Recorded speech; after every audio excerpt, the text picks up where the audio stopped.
what's up, everybody? Curtis here, and welcome to another episode of Grill Talk. Got my brother here. Hey, family, this is Jared here for another episode of Grill Talk. I'm excited about what we're going to talk about. And so we've got a special guest today. This man is a community leader. He's an entrepreneur. His name is Wayne Ellison. Wayne, tell us a little bit about yourself. Wayne Ellison, owner of Ellison Insurance Agency. It's an insurance agency that I've had here in Gwinnett County for over 26 years. We are a full-service brokerage insurance agency. We look around the market to find our clients the best rates on their auto insurance, their home insurance. Also, I am the president of the 100 Black Men of North Metro Atlanta, which is one of the largest chapters of the 100 Black Men. So Wayne, it's only 24 hours in a day, and we see you using a lot of your time to help other people. Where did that passion and that desire come to give back, and who helped you? Well, I would certainly say the passion comes from just knowing that God's hand is on my life. I'm certainly blessed and certainly appreciate all that God has done for me. So I want to make sure that I give back and make a difference in the lives of other people. So the 24 hours a day, hey, use your time wisely. Use your time wisely. This life is not about you. Hey, so Wayne, you mentioned that you are the leader of the 100 Black Men of Metro Atlanta. How has your leadership and your voice impacted those fathers or men a part of this organization and those young men that may come from fatherless homes? Well, that's a great question. Our motto is they will be what they see, because our motto is they will be what they see. So that reminds me all the time, no matter where you at, you are a role model. So the question you have to always ask yourself is, when people see you, what do they see? When people hear you, what do they hear? So that kind of guides me and makes me be mindful at all times that, man, somebody is watching your actions. They're watching the things that you say or do. So whether you're in the mall, whether you're at Publix, no matter where you at, you got to be mindful that young folks are watching you, that you are a role model for them. So I enjoy the challenge of being a role model. So Wayne, you mentioned the motto of 100 Black Men is what they see is what they will be. How has this motto impacted your approach to your business and your presidency of the organization? Phenomenal question. The way I would say that it has helped me think about being the leader is just knowing that people are watching you. So as the leader goes, so goes the organization. So I've always got to be mindful that you are the leader of men, but you're also the leader of young folks. And these young folks are very influential. So again, you got to be mindful of the things that you say or do. So what is it then that you want to show the young men who are participants in this organization? What I want to show them is that hard work pays off. Nobody owes you anything. You got to go out there and get it. But you got to have a good set of people skills. You got to have drive. You got to have the willingness to work, a good, strong work ethic. You got to have a good network. You got to know people. So I would say the biggest thing is teaching these young folks that anything that's possible, it's all up to you. The sky's the limit. The only thing that will stop you is you. What is one thing that was your driving force to let's say, become an entrepreneur, as well as to become the leader of the 100 Black Men at this particular space in your life? Because, a lot of young men are looking at this, or fathers or men in general, young men, and they don't know where to start at, So what is something that may have started you off, or one thing that they can do to get moving? It's just getting involved. Okay. It's just getting involved and telling your story. Everybody has a story. Yeah. Everybody has a story. So come out and tell your story. Yeah. Whatever your story is, come and tell your story, and it's going to make the difference in the lives of somebody. So you have no earthly idea by you coming out and sharing your story, whose life is going to be changed. Now, maybe it's changed tomorrow, maybe it's changed a year from now, but at some point, something that you say to them is going to change their life. So regardless of wherever that person is, it is our responsibility to come in there and speak into them and let them know anything that's possible. And to just let them know there are people who look like them that are successful. Yeah. And it is very important for young folks to see folks who look like them that are successful. Yes. That lets them know you too can be successful. Yes. Yeah, and as a follow-up to that, because I know you're an entrepreneur, what if I'm an entrepreneur and I'm still writing my story, but it looks like my business is not being as profitable as I thought. Yeah. And I'm debating with, should I quit? Should I continue to pour into it and move on? You've been an entrepreneur for 26 years. What would you say to help me write that story? What is some advice you would give to an individual in that situation?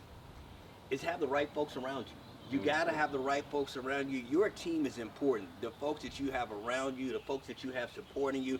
But you got to put the work in, Curtis. You got to, if it's getting up early, if it's staying late, if it's working on the weekend, whatever it's going to take, you've got to say, I'm going to roll up my sleeves. I'm going to do what I got to do because I am building something for my family. Yeah, so I heard two things: sacrifice and commitment.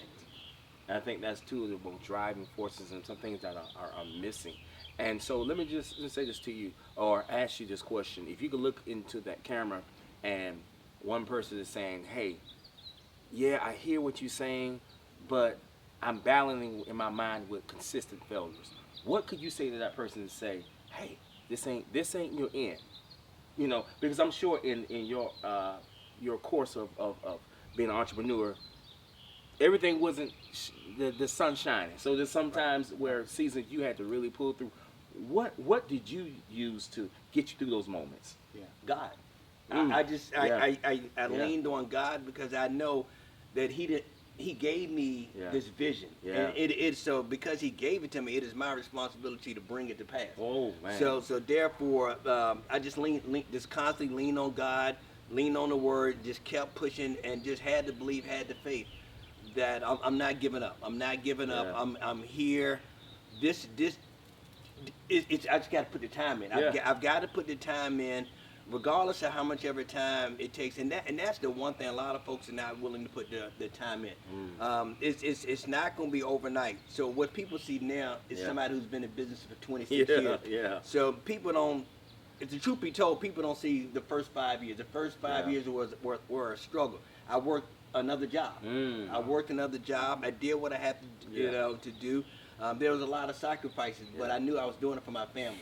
So just be willing to put the work in. I love it. And I love that too. And one of the things that I think kind of traps entrepreneurs and traps people today who want to lead, get involved in the community, do a lot of different things, is the trap of comparison. Oh man. So what would you say to an entrepreneur that's saying, well, wait a minute, I've had my business 10 years, but it doesn't seem to be flourishing as well as somebody else's across the street? Run your race. Run your race. Everybody has a different race to run. So you don't know. It's not my job to run Curtis's race. Right. It's my job is to run Wayne's race. Yeah. So it's to do what God has put my path for me to do, and for me to just stay focused on that. So stay focused on what it is that you've been done, the task that you've been given. It's almost like your purpose. Everybody has a purpose. Everybody has a reason. That dash. You were born at a certain time. You're gonna die at a certain time. Yeah. So the dash. What does that dash mean to you? So bring that dash, to life, if you will. Just ask the question. What does that dash mean? And just go to work. Run your race. The time that you spend on other people's race is the time that you're taking away from your race. Yeah, that's good. Well, people say that every entrepreneur faces a moment of near failure. So if you think back over these 26 years, what is a challenge that you had to overcome, something that you were not sure that you would make it through? I would say probably you start off with a certain amount of money, if you will, and you would think this amount of money is going to last you until you're able to get it turned over. I would say I started going through that money rather quickly, and then it got to the point I'm like, all right, I don't know what we're going to do. I don't know what I'm going to do, but so I went out and got a job working in the mall doing surveys. So I got a job working in the mall doing surveys, so I would work the business during the day. I would do surveys at night. I would do surveys on the weekend to make sure that ends were met. The ends were met. And then I was constantly hustling. What I would say, one of the things that people don't know is that going to CarMax, hustling at CarMax, going to different mortgage companies, going to real estate meetings. So I was going anywhere that I could to try to get my name out there in front of people, so that people would know about myself. They would know about the business. It's just hustling, just passing out, getting business cards, passing the business cards out, because being in the insurance industry, everybody needs insurance. Right. You know, if you're driving a car, you need insurance. If I see you one day, I see you another day, that means you laid your head somewhere. That means you need house insurance. If you're breathing, that means you need life insurance. So there's a need for the product. So it's a matter of me getting out there and getting in front of enough people. Well, that's something that's powerful because let's be honest, we've all seen people doing surveys in the mall, and a Yeah. lot of times when I'm shopping, if you want a survey, you may get rejected, right? And I don't think it's just me. So how did going through that phase just humble you? How did it help you? Because I'm sure there was some times where people didn't want to interact with you for a survey. Probably more often than not. How did you deal with that rejection? You deal with it and you keep pushing. You know, you just keep pushing because when you're in sales, you're going to be told no. Right. So I would probably say it mentally prepared me for hearing the word no and knowing that you got to persevere through that no. That if you keep persevering, you keep pushing, eventually you're going to get a yes. So it's just it's the law of averages. The law of averages say you're going to get X amount of no's before you get the yes. So just keep pushing. But I would say doing the surveys it gave me that perseverance, that drive to just keep pushing no matter what, to deal with adversity. I think one of the things is a lot of people don't know how to take a punch. When it comes to being in business, you got to be able to take a punch, which means something's going to go wrong.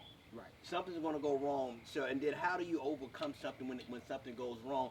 So I would say doing the surveys again taught me a lot about dealing with adversity and just overcoming something going wrong and navigating through something going wrong and just being told no. Yeah, yeah. And you know, sometimes with success though, you can be tempted to think that certain jobs are beneath you, right? So was it hard for you to go to the mall after you've been running this insurance agency?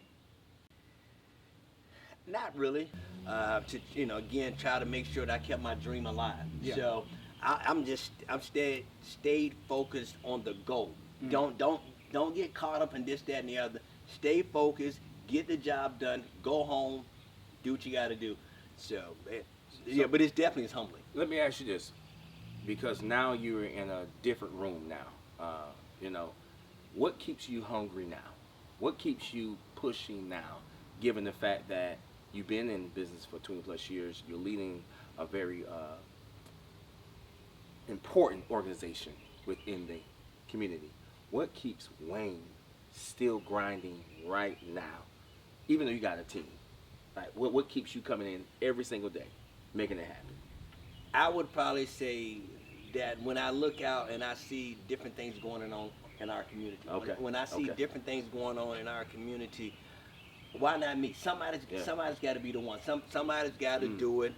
So put the work in. So that therefore, because I know the people before me went before me, and had it not been for the folks that went before me, I wouldn't have the opportunities I had. So it is my responsibility to pay it forward to make a difference in the lives of the people that are coming behind me. Furthermore, you only get one shot at this thing they call life. Yeah. And when it's all said, when it's all said and done, that's it. Your time is up. So I want to know when it's all said and done that I made a difference, and that the Lord can say, good. Well, work, done, good and faithful servant. I forgot how it goes. Well done. Yeah, well done. Well done, thou Right, good, right, right, well done, thou good and faithful servant. I would probably say that my relationship with the Lord, it drives me. It drives me because I think that having a healthy dosage of reverence and respect for the Lord is good. Yeah. Because if you don't have that, then you would think a lot of this is you. It's not you. Yeah. It is not you. You are just privileged to have God use you as the vessel for some of these activities and for some of these things. So I would never want the focus to be about Wayne. I would always want the focus to be about the Lord. That's good. So given all of your success and where you are right now and the drive and the hunger, how does Wayne balance to the point that Wayne does not become lost in what the responsibility that God has put in his hands? The personality of Wayne. Make sure that doesn't intermingle with as a husband or father, or where you see yourself in different parts of your life. How do you balance all of that out? I would say, just trying to be mindful of your schedule, having the right people around you. It's having mentors, having an accountability partner. I think that is very important to have an accountability partner in your life, somebody that you can kind of bounce things off of, somebody that can tell you, hey, you're going in the right direction, you're going in the wrong direction.